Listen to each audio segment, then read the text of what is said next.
What's up, guys, and welcome back to the channel. And in today's video we've got the next fights to make post UFC 319. That's right, my card recap. I did that about 12 hours ago by the time you're watching this, if you're first to the video, of course. And now we got to talk about what's next. We're moving on to the next card, but before we do that, these fighters need matchups, they need directions to go in. Some of them coming off career-changing wins, some of them coming off career-changing losses for a few individuals, and some just needing a bit of direction as well in their careers. Anyway, I don't know why I'm fucking trying to act like this is some well-spoken thing. We're just going to be yapping and talking about career-changing losses and need a bit of direction. I don't know what the fuck I'm saying.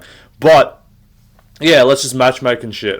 Quick video today. Over under 19.5. Place predictions in the comments. Anyway, let's start. So, to start off, Khamzat Chimaev. He can fight Nasruddin Imavov after he whoops up Baralho. Well, I don't know if he's going to whoop up Baralho, but this is basically a placeholder for Khamzat Chimaev versus the winner of Imavov Baralho. There was kind of a vibe that if Dricus had won, maybe they did the RDR fight with him just for the title, because that'd just be fun. And I'd say, out of Imavov, Baralho, RDR, and Hernandez, Baralho's got a bit of hype behind him. He's kind of, leeching off that, not leeching off, but he's riding off that fighting nerd hype that kind of he hasn't really contributed to himself, because he's got, one finish in the last, 4 years. But, fuck. But if he wins, I guess he's got a bit of a name and he yaps a lot and he's got a bit of backstory with Khamzat, I guess. But I do predict Nasruddin Imavov to win, and I think with Khamzat as the champion, they're not going to be overly, they're not going to really care who they're matching him up with. Because, Dricus is, I would not call a star as a champion. I would not have said Dricus was a star. He was a biggish name, but I would not say, Dricus can obviously headline pay-per-views, that's what he's been doing. But, does Dricus versus Imavov as a pay-per-view headliner draw big numbers? Is that the UFC putting that on fucking Paramount? Is that what they want? Probably, they wouldn't hate it, but, they would probably kind of be picky with the matchups with Dricus. But with Khamzat, I think they're just content to chuck him in there. I can also, because everyone's been saying, oh, Khamzat's going to only fight once a year. I'll say why he won't, and it's because the UFC is paid off by Saudi money / oil money. So what they're going to do is, the Saudis are just going to pay for a pay-per-view per year. So we're going to get a Saudi pay-per-view and an Abu Dhabi pay-per-view, and Khamzat Chimaev's going to just fight on those two pay-per-views. I know he can fight in the US, don't get me wrong, I know that is the case. But until Islam, if Islam even becomes champion, right now, they've got Ankalaev, so they've got a couple options, which is dreadful for the sport right now. But I do think they want the big fights there. That's why they paid for Holloway versus Ilya. They pay for these big matchups. So I think they'll just say, oi, fuckheads, Khamzat's fighting here. And then it doesn't really matter who he's fighting, because it's just Khamzat is the bill. But even after that, I don't know how hyped up people are going to be for all of Khamzat's title defenses, through not really any fault of his own, mostly just because it's okay, well, either he's going to sub them in a round, or he's just going to do that. I think Imavov is more on the he probably gets subbed in a round category, just because how bad he looked against Brendan Allen in the first. But Imavov is low-key a guy like Lerone Murphy-esque, who I could just see being weirdly decent enough to have success. And because he's clearly a more technical fighter than Dricus. But they released opening odds. I think Khamzat was minus 550 against Imavov, minus 500 against Baralho, and minus 2,000 against MVP, which I just found incredibly amusing. But yeah, I think that's what's next for Khamzat. We probably won't see him this year. I know he said he wants to fight in October. They have a main event. They're not going to put Khamzat as a pay-per-view co-main event. I just doubt that happens. And so yeah, expect to see a fucking Saudi pay-per-view in February with Khamzat Chimaev on it. That's what I'm anticipating here. Anyway, let's move on to the loser of the main event. Next up, Dricus du Plessis. Mate, I didn't say that I was going to win the fight. I only said that I wasn't going to lose. It's completely different. Dricus du Plessis is needing to fight Rainier Derrida. This was the fight, even though it would have been undeserved for Derrida, I just wouldn't have minded if they did this with a win for Dricus, because, we all know, we and everyone watching, you yes, I'm speaking to all of you when I say you, would want to watch Dricus vs RDR no matter how deserving or not deserving it was. But now that doesn't matter anymore. Dricus lost the belt. Hey, the goofy run was fun while it lasted, you know. We ran out of falling anvils, you know, falling pianos, you know. It is what it is, man. Those jokes are kind of dead now, not gonna lie. It's like the DDP via flying piano jokes died as fast as the Sharma chant, you know. But regardless, Dricus vs RDR. Let's go to Amsterdam, bro. Fuck it. Let's go to the Netherlands. Let's go to somewhere else in the Netherlands. I'm not in tune with Dutch geography. But anywhere in Europe, honestly, like, if they do a second fight night in Europe or just anything, like, this is a fight night main event. Yeah, like, I would say Africa, but, like, what's the question? Africa? Yeah. Kid, we're working on it. Listen, best we can do is UFC Minnesota. Good luck. Anyway, like, that's Dana White. Like, yeah, Spain. Yeah, but best we can do is the O2 Arena, kid. Like, what about a stadium show, Dana? Yeah, you guys know how I feel about stadium shows. No, this is not practical. These guys don't know how to run a business. But regardless, this is the fight to make. Just for no reason. Like, it just has to happen. Like, there's no justification needed. Anyway, let's move on. Lerone Murphy, bro. I'm just so happy, mate. Oh, bro, it's a big moment for me. Lerone Murphy fucking slimed out Aaron Pico with a spinning elbow inside 1 round. This card was like on smoke for a sec. This was giving me UFC fucking Texas vibes or whatever that card was when there was back-to-back slam knockouts or back-to-back Suluev stretches. Like, if I could be fucked doing the research, I would do a, like, crazy, like, how the fuck did this happen moments in UFC history. Like, back-to-back spinning elbows, back-to-back Suluev stretches. I don't know if they were exactly back-to-back. I know they were on the same card. Or back-to-back slam knockouts. Let me know of some other cases where there's been moments like that. Has there been back-to-back spinning wheel kicks on a card? That would be insane. Why does that sound familiar? I know there's been back-to-back, like, head kicks for sure. But regardless, Lerone Murphy, bruv, is going to be fighting Volkanovski next in all likelihood.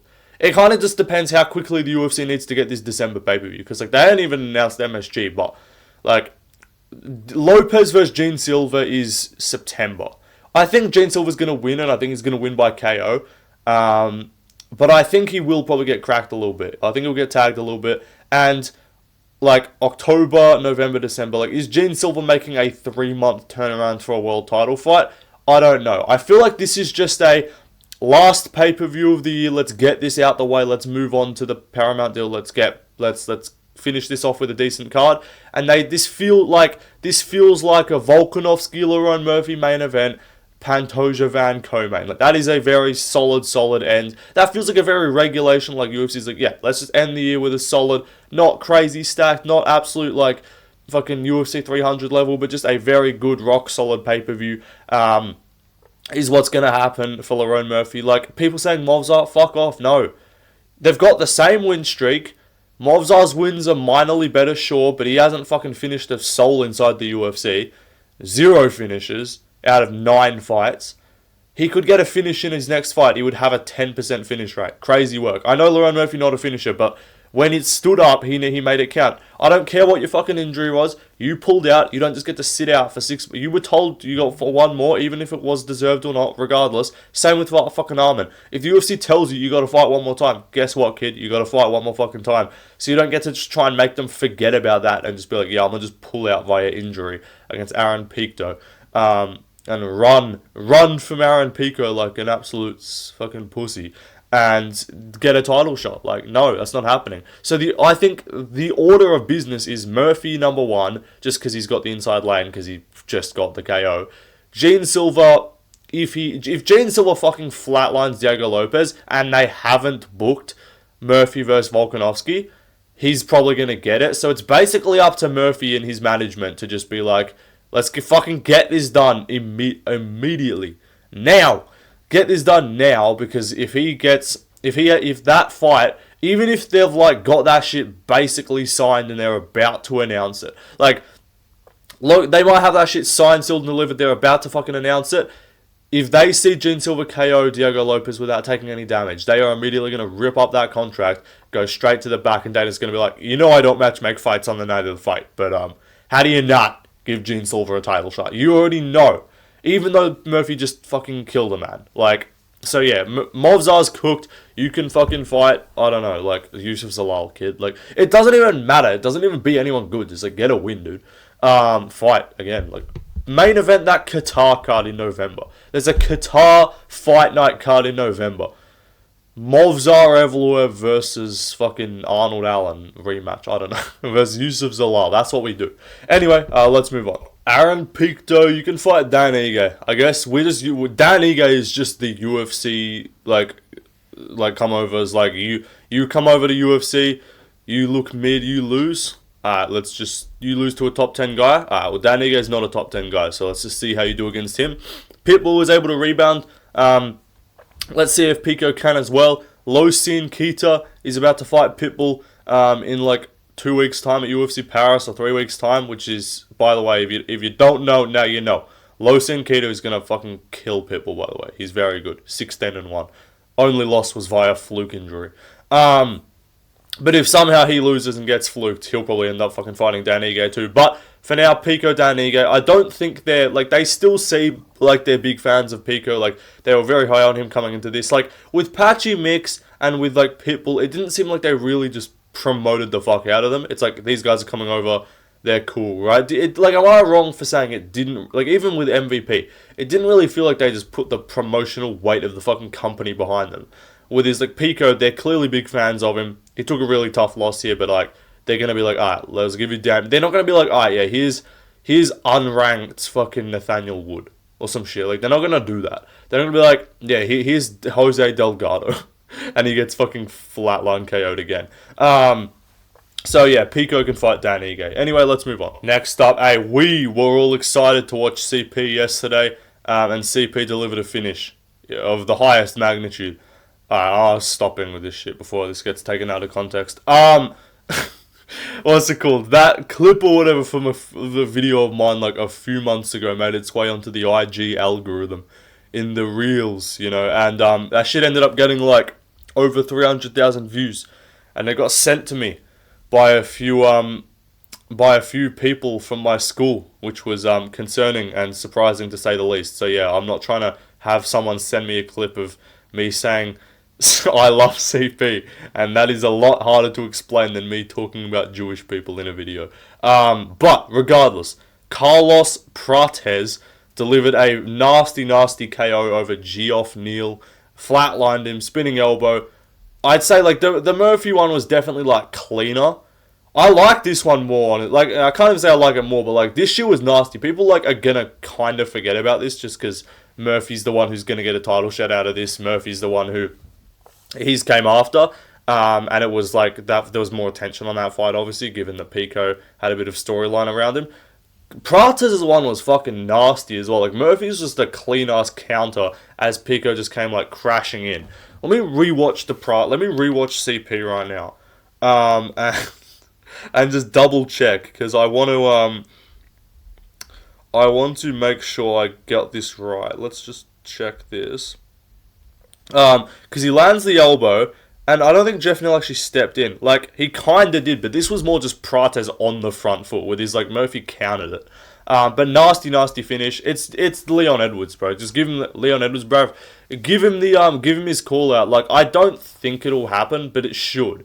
And the UFC should want it to happen, because they should want to just have to they should want rid of Leon, who clearly brings nothing. Leon has got to be the least hyped up, least interesting top 5 ranked fighter in the world right now in the male divisions. So yeah, CP versus Leon Edwards in Brazil, in Rio. Get him up out of here. You can do in the meantime. I know there was talks of Morales, Leon. If that doesn't happen, alright. We can book welterweight real easy. JDM Islam, Usman Bilal, Abu Dhabi co-main event. Brady versus Shavkat. Gary versus Buckley. Or Gary can just sit and wait in the corner. Or Gary can fight Brady. Either or. It depends. It's Gary, Brady, Shavkat, except for Gary, Shavkat, one of them. So it's either Brady's involved in half of that fight. It's either Brady, Shavkat, or Brady, Gary. And then the other guy, Shavkat or Gary, just sits in the corner and waits. But then, yeah, you do Leon versus CP, and then you can do Buckley versus Morales. Or you can do Leon versus Morales and Buckley versus Prates as well. That would also work. But I want to see...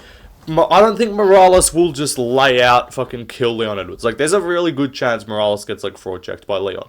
I don't think Prates, who's already kind of suffered the range kickboxing defeat loss to Ian Gary, I don't think this is the same style of kickboxer or the same style of striker to cause him those problems. So I think Prates would absolutely fucking melt Leon, who just fights with no pressure, no urgency, and just backs up a lot and gets tagged. Like, this man's getting tagged up by Bilal. You are not beating Prates, bro. Anyway, let's move on. Jeff Neal, I don't know what the fuck I was saying. Jeff, I don't know what his name is. Kid can fight Daniel Rodriguez, I guess, that's fun. MVP, I felt bad for him, but MVP versus Witter. I don't know, what the fuck do we do at middleweight, dude? What do we do at middleweight? Welterweight's pretty clear to matchmake. Middleweight is weird. It's kind of like, winner of... If someone can really clearly map out in the comments what we should be doing with middleweight, I'll just put my next fight forward. It's Cannonier versus Brendan Allen. That is just... Listen, kid. How do you not make that the first Apex card on Paramount Plus? This shit is going as the first Apex card to open up the year. Am I wrong or am I right? I'm right. Like, dude. Cannonier versus Allen. Tell me that shit isn't the most Apexy fucking thing you've ever heard in your life. But... regardless, middleweight. So, like, in terms of, like, the rankings, I guess, like, what are we doing here? Like, I guess Khamzat versus Mavov Baralio winner, Dricus versus RDR, Fluffy versus Strickland, I guess, when he hangs out for a little bit. But that's the thing, I want to keep Fluffy out. It's annoying, because, like, Fluffy, it's like Fluffy, there's Fluffy Easy, and then there's, I guess, or Fluffy Strickland. I don't think Easy takes that. Strickland probably doesn't either. Strickland might be out for ages. So if we're assuming Strickland's getting suspended for ages, I guess they're probably going to do, like, Izzy Costa 2 or some shit. So I guess what they'll end up probably doing is, like, RDR, DDP, Fluffy versus... So, like, who the fuck does Fluffy fight then? Because, like, Fluffy RDR was, like, there, but it's, like, and if Strickland's out for ages, I don't fucking know. And then I guess Fluffy could fight the loser of a Mavov Baralio. That's probably it. Fluffy versus the Mavov Baralio loser. DDP versus RDR, what am I saying? Strickland can sit out for a while because he's probably getting suspended anyway. Khamzat versus the winner of a Mavov Baralio. Izzy can fight fucking Costa in a rematch, who gives a fuck? Whitaker can fight MVP. Cannonier can fight Brendan Allen. And there's a few other fights that I'll talk about as well. But, like, if I'm looking up the UFC divisional rankings, who else does that leave at middleweight? So that means we've covered Mavov, we've covered Strickland because he's just out. Strickland can just sit out and fight, like, I don't know, the loser or winner of one of those fights. And then at this point, the lowest ranked guy that we haven't sorted out would be Dolidze. You can just do a Dolidze-Vittori trilogy for all I fucking care. Dolidze can fight the winner of Abbas Pfeiffer. Kopolov can fight Mikhail Oleksiejczuk, as I'll talk about. Vittori can fucking fight Ate Bogatia. I don't know.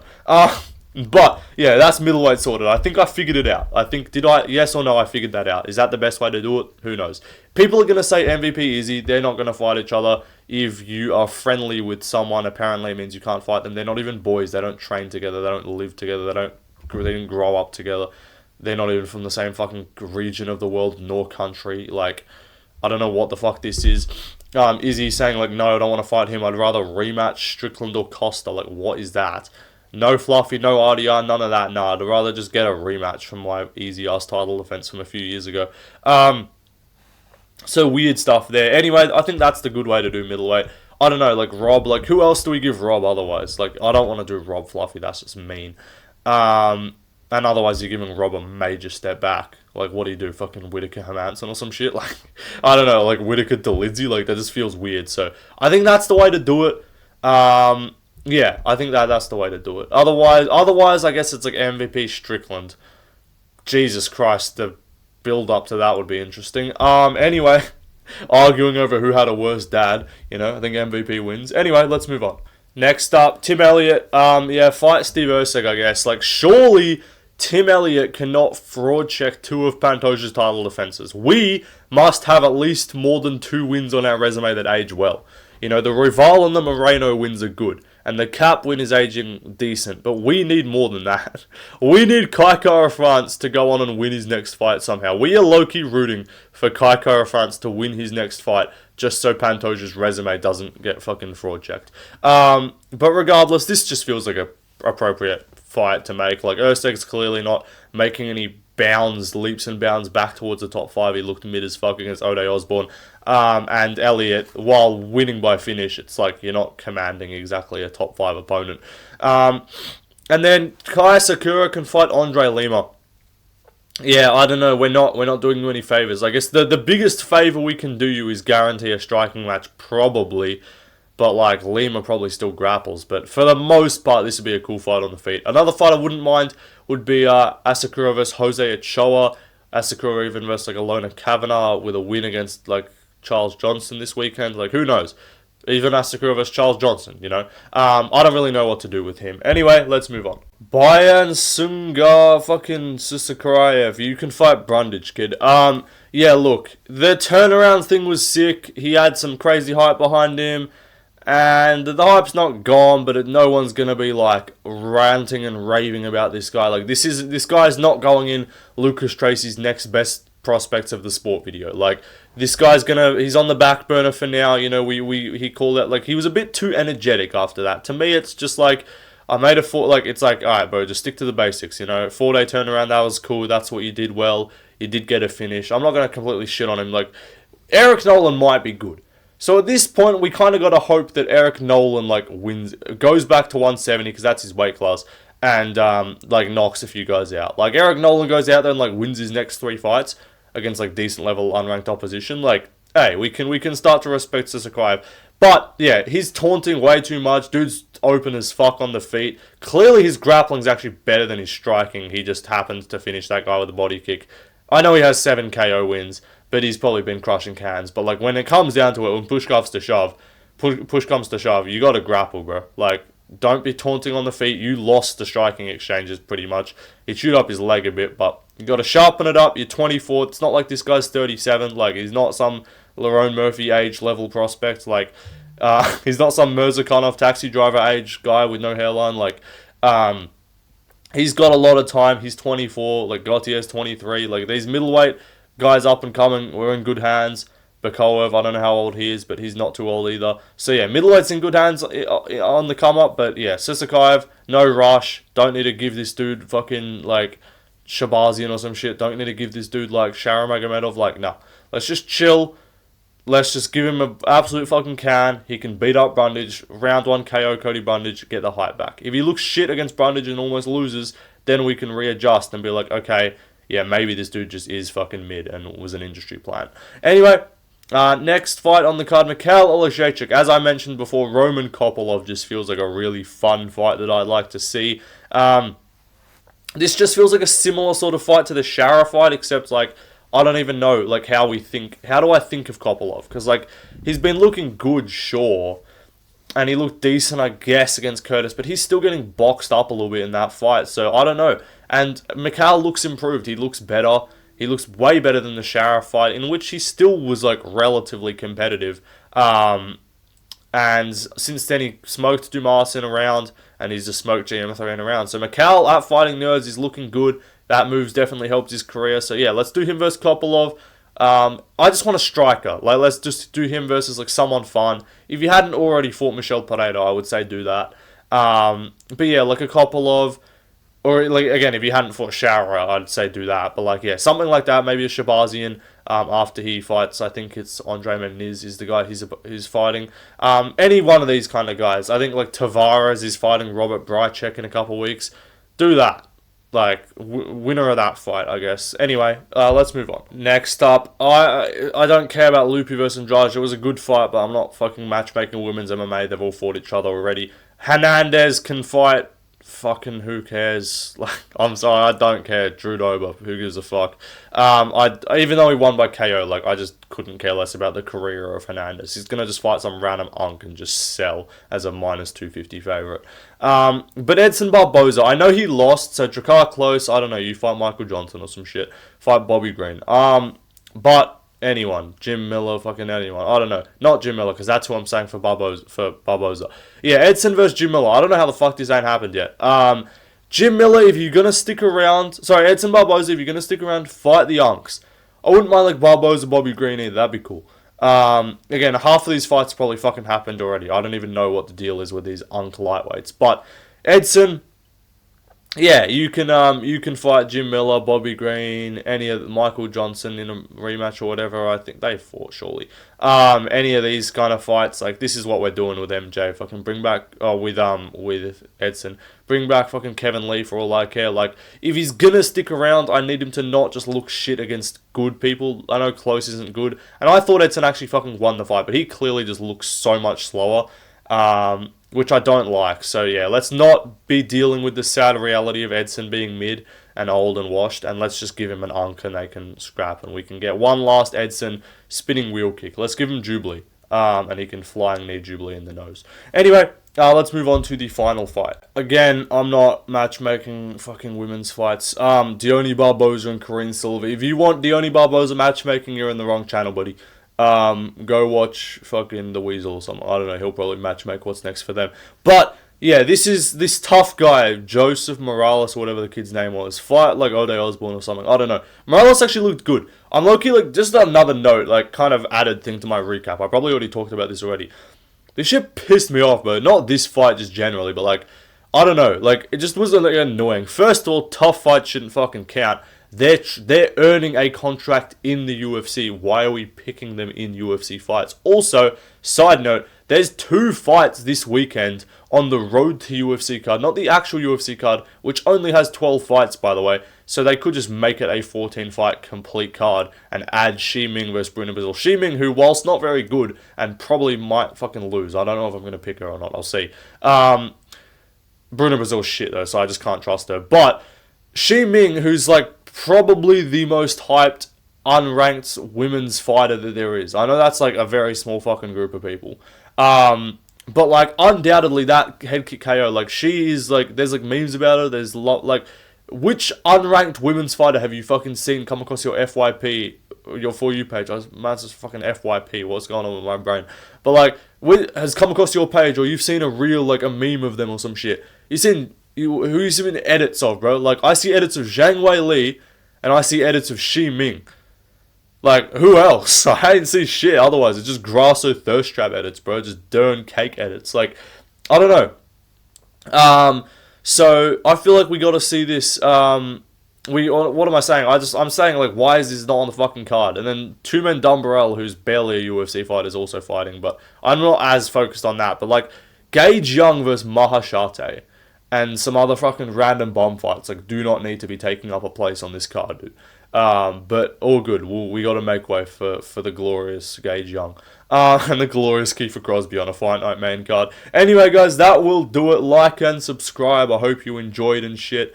Follow the IG and the Twitter on the Left Lane MMA handle. And then drop some more video ideas that you guys want to see in the comments. By the way, just for your information, I'm going away to China like this Friday, so content might slow down a little bit. I'll try and keep it coming, probably uploads every other day. But yeah, goodbye. I will see you guys in the next video, which will probably be out tomorrow. See ya.